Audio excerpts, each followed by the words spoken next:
Assalamu alaikum students. Today we will start our new topic, which is the periodic table. This is the third chapter from your Science Fact File 2, and this will be the first lesson from this chapter.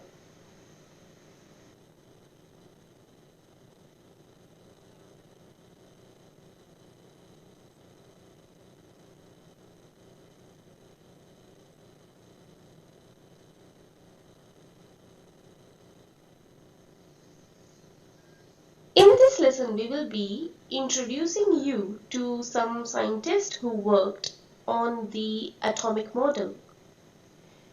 The first scientist here you see is John Dalton.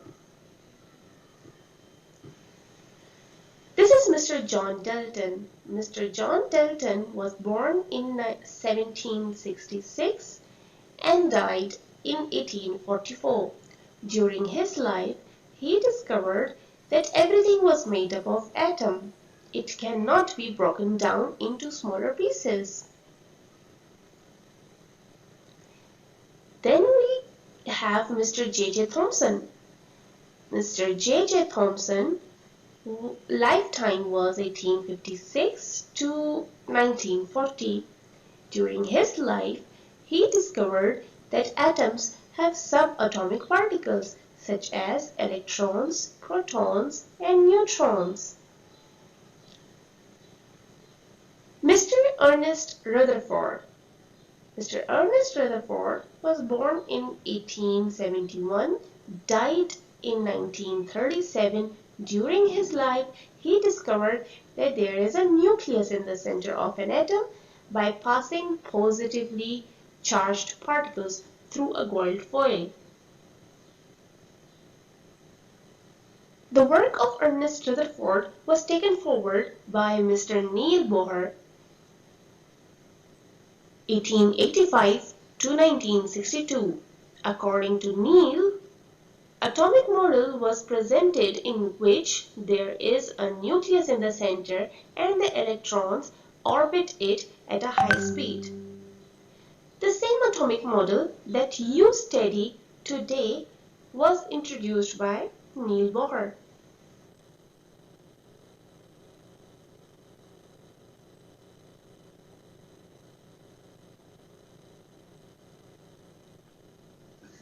John Dalton, जैसे हमने बात की कि John Dalton, उनका काम क्या था कि उन्होंने बोला कि एटम बहुत ही छोटी चीज है जिसको मजीद कट नहीं कर सकते. An atom is a simplest form of element which cannot be cut further. उनके इस आइडिया से जो पिक्चर मिलती है वो कुछ यूं है कि एटम एक छोटा सा बॉल है जिसको मजीद कट नहीं किया जा सकता और ना ही इसको नेकेड आई से देखा जा सकता है.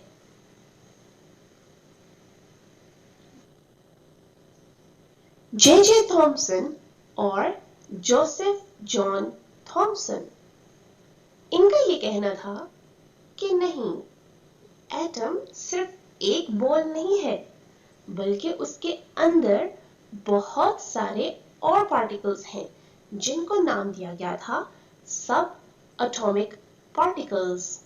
सब मींस अंदर, एटॉमिक पार्टिकल्स यानी एटम के अंदर और छोटे पार्टिकल्स हैं जिनको फिर बाद में नाम दे दिया गया electron, proton, neutron.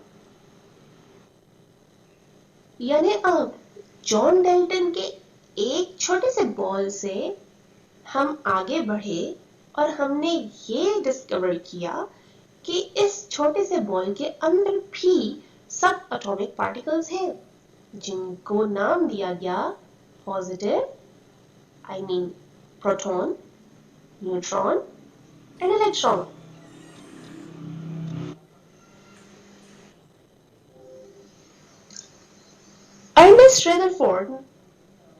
Ernest Rutherford ने थॉमसन का मॉडल लिया और उसको मजीद पढ़ना शुरू कर दिया. थॉमसन का मॉडल कहता है कि एटम्स एक ऐसी चीज है जो कि पॉजिटिवली चार्ज मटेरियल से बनी हुई है और उसके अंदर छोटे छोटे टाइनी नेगेटिव पार्टिकल्स स्कैटर्ड हुए हैं। तो थॉमसन ने सोचा कि रदरफोर्ड ने सोचा कि अगर हम पॉजिटिवली पार्टिकल्स को पास करें थॉमसन के मॉडल से तो उसको गुजर जाना चाहिए बिल्कुल सीधा। लेकिन ऐसा नहीं हुआ। जब रदरफोर्ड ने एक फॉइल ली और उसके अंदर से पॉजिटिव पार्टिकल्स को गुजारा तो कुछ पार्टिकल्स तो सीधा गुजर गए, लेकिन दो शरारती पार्टिकल्स सीधा नहीं गुजरे, टकरा गए। उसने सोचा कि बीच में कोई ऐसी दीवार है या कोई सख्त चीज है जो कि इन पार्टिकल्स को रिपेल कर रही है, और मुमकिन ये भी है कि वो भी पॉजिटिव हो, क्योंकि आपको रूल पता है ना कि दो पॉजिटिव चीजें आपस में टकराती नहीं बल्कि रिपेल हो जाती हैं, जैसे मैग्नेट।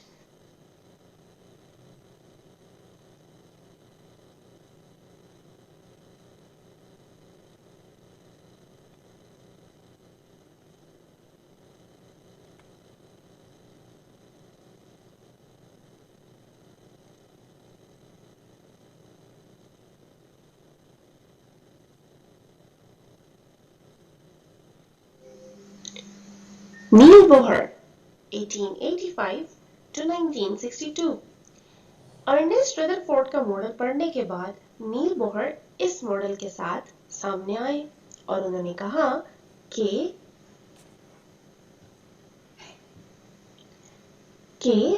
अर्नेस्ट रदरफोर्ड ने जब गोल्ड फॉइल के अंदर से पॉजिटिवली चार्ज पास की तो फिर वो पॉजिटिवली पार्टिकल्स रिपेल हो गए थे टकरा के किसी चीज से। जिस चीज से वो टकराए थे उसको नील बोहर ने न्यूक्लियस का नाम दे दिया और उन्होंने कहा कि न्यूक्लियस के अंदर प्रोटॉन और न्यूट्रॉन्स पाए जाते हैं। प्रोटॉन्स जिनके ऊपर पॉजिटिवली चार्ज है, P for proton, P for positively charged particles, और न्यूट्रॉन जिनके ऊपर नो चार्ज है, N for no charge और न्यूट्रल। तो अगर एक डब्बे के अंदर पॉजिटिवली चार्ज हैं और नो चार्ज हैं तो क्या मतलब हुआ कि उस डब्बे के ऊपर कौन सा चार्ज है? Positive charge. इस वजह से जब उनके साथ पॉजिटिव चार्ज टकराई तो वो बाउंस करके रिपेल हो गई, बजाय इसके कि वो पास कर जाती। नील बोहर ने यह भी कहा कि इलेक्ट्रॉन्स हैं एटम के अंदर जो कि एक खास ऑर्बिट में उनके अराउंड रिवॉल्व कर रहे होते हैं।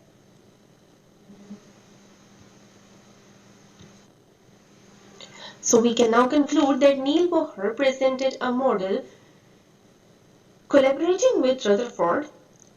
In their model, they said that there is a nucleus in the center of the atom which has proton and neutron, and the electrons are revolving around the nucleus at a high speed in a fixed orbit.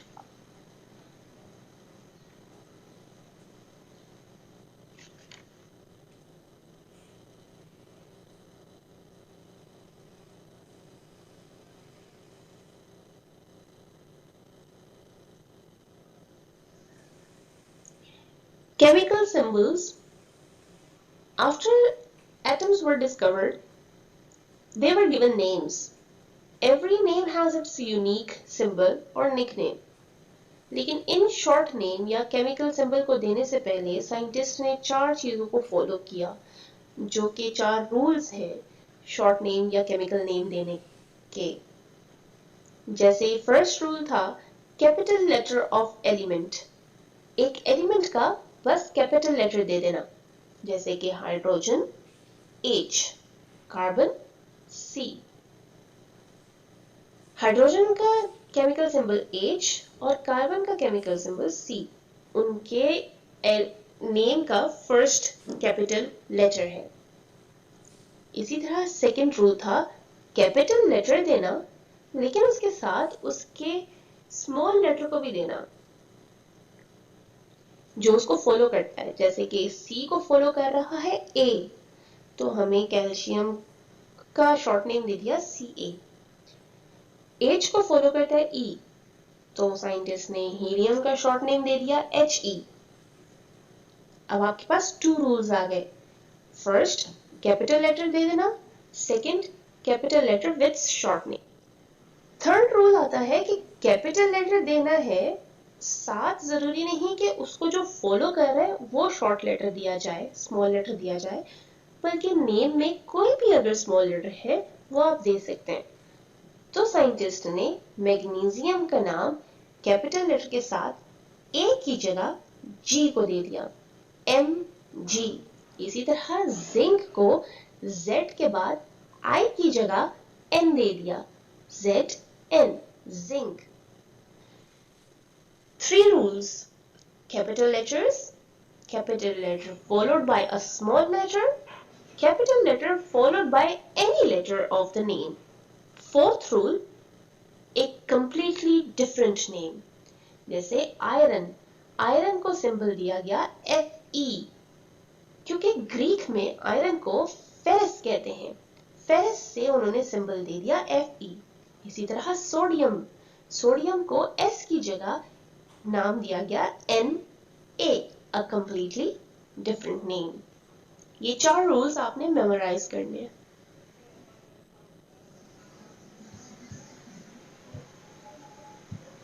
Symbols के बाद जरूरत पड़ी identity number की। There were 2 numbers given to every element, atomic number and mass number. In front of you, you have carbon, C, nitrogen, N, और उनका atomic structure. Atomic number क्या होता है? यानी कि जितने नंबर ऑफ प्रोटॉन्स होंगे एक एलिमेंट के पास, वो उसका एटॉमिक नंबर कहलाया जाता है। एटॉमिक नंबर आपको 3 चीजें बताता है। Number 1, number of protons, number 2, उतने ही नंबर ऑफ इलेक्ट्रॉन्स, नंबर 3, कि उस एलिमेंट को किस पोजीशन में रखा गया है पीरियोडिक टेबल के। जैसे कार्बन के पास 6 है, तो उसके पास प्रोटॉन कितने होंगे? 6, इलेक्ट्रॉन कितने होंगे? 6, और उसकी पोजीशन क्या होगी पीरियोडिक टेबल में? 6th number. 7 नाइट्रोजन का नंबर है, एटॉमिक नंबर। क्यों? क्योंकि उसके पास प्रोटॉन्स 7 है, और जितने नंबर ऑफ प्रोटॉन होंगे उतने ही इलेक्ट्रॉन होंगे, ताकि एटम बैलेंस में रहे, ना ज्यादा पॉजिटिव रहे ना ज्यादा नेगेटिव रहे। इसीलिए पॉजिटिव जितने भी इलेक्ट्रॉन पार्टिकल्स होंगे, उतने ही नंबर ऑफ पार्टिकल्स इलेक्ट्रॉन के होंगे, माइनस चार्ज के होंगे, नेगेटिवली चार्ज के होंगे, ताकि दोनों बैलेंस में रहे। 7 नंबर ऑफ प्रोटॉन्स हैं, एटॉमिक नंबर है, तो 7 नंबर ऑफ इलेक्ट्रॉन्स भी होंगे, और नाइट्रोजन को 7th नंबर पे रखा गया है पीरियोडिक टेबल के। मास नंबर, जितना टोटल मास बनता है नंबर ऑफ प्रोटॉन्स और नंबर ऑफ न्यूट्रॉन को प्लस करके, वो उसका मास नंबर कहलाया जाता है। कार्बन का मास नंबर 12 है, नाइट्रोजन का मास नंबर 14 है। आगे बढ़ते हैं अरेंजमेंट ऑफ इलेक्ट्रॉन्स पे।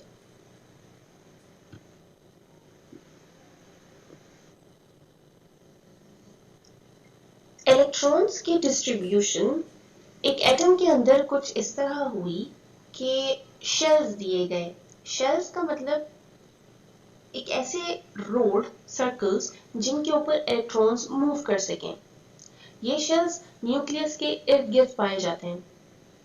So in the first shell there were 2 electrons given. This is the first shell, जो कि न्यूक्लियस के बिल्कुल बाहर है।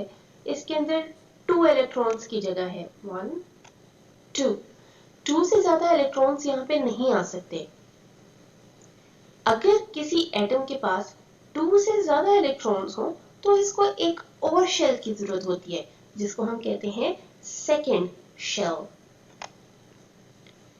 सेकेंड शेल के अंदर 8 इलेक्ट्रॉन्स की जगह है। 8 इलेक्ट्रॉन से ज्यादा यहाँ पे इलेक्ट्रॉन्स नहीं रुक सकते।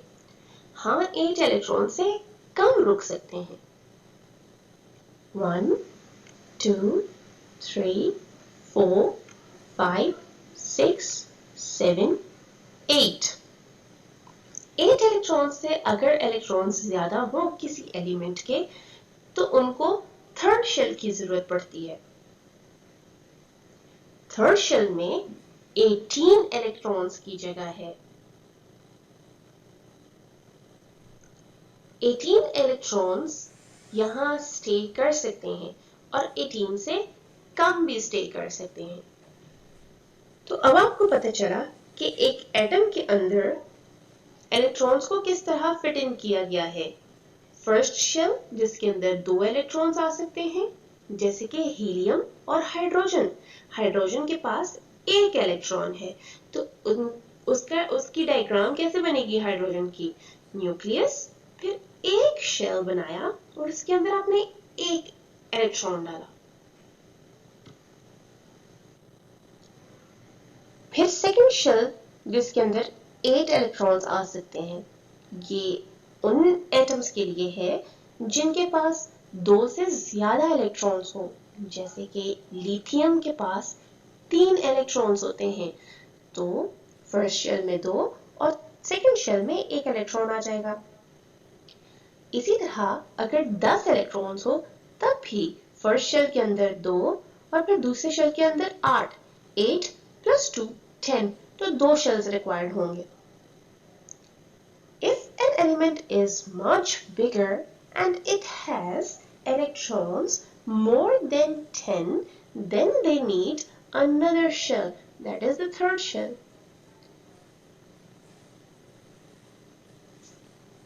तो अब आपको ये याद रखना चाहिए कि the first shell has 2, second 8, third 18 electrons.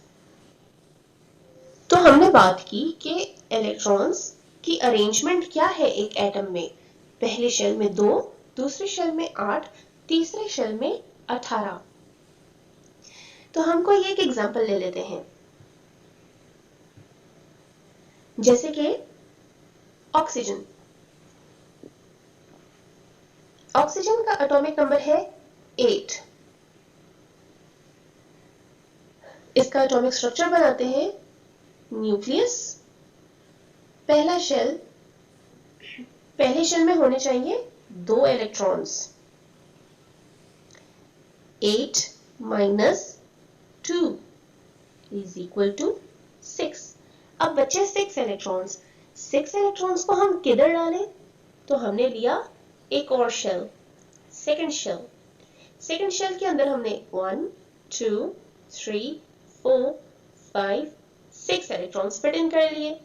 अब आप टोटल गिने इनको तो 1, 2, 3, 4, 5, 6, 7, 8, 8 इलेक्ट्रॉन्स ऑक्सीजन के पूरे हो गए। इसी तरह एक और एग्जांपल लेते हैं Na सोडियम की 11 इलेक्ट्रॉन्स और 11 एटॉमिक नंबर। न्यूक्लियस, पहला शेल जिसके अंदर हम सिर्फ 2 इलेक्ट्रॉन्स डाल सकते हैं। 11 - 2 9। 9 इलेक्ट्रॉन्स कहां जाएंगे? सेकंड शेल बनाएंगे। 1, 2, 3, 4, 5, 6, 7, 8. We said that the second shell will only contain 8 electrons. So 9 - 8 electrons. 1. 9 भी पूरे हो गए, अब सिर्फ 1 इलेक्ट्रॉन रहता है। उसको हम किधर फिट इन करें? यहीं कहीं फिट इन कर लेते हैं। नहीं, सेकंड शेल में सिर्फ 8 इलेक्ट्रॉन्स की जगह है, तो इसलिए हम थर्ड शेल की हेल्प लेंगे। थर्ड शेल बनाएंगे और उसको 1 इलेक्ट्रॉन दे देंगे। इस तरह हम अरेंज करते हैं अपने इलेक्ट्रॉन्स को। अब आपका होमवर्क है कि फर्स्ट 20 एलिमेंट में से कोई भी 2 या 3 एलिमेंट्स लेके उसके इलेक्ट्रॉन्स को अरेंज करें।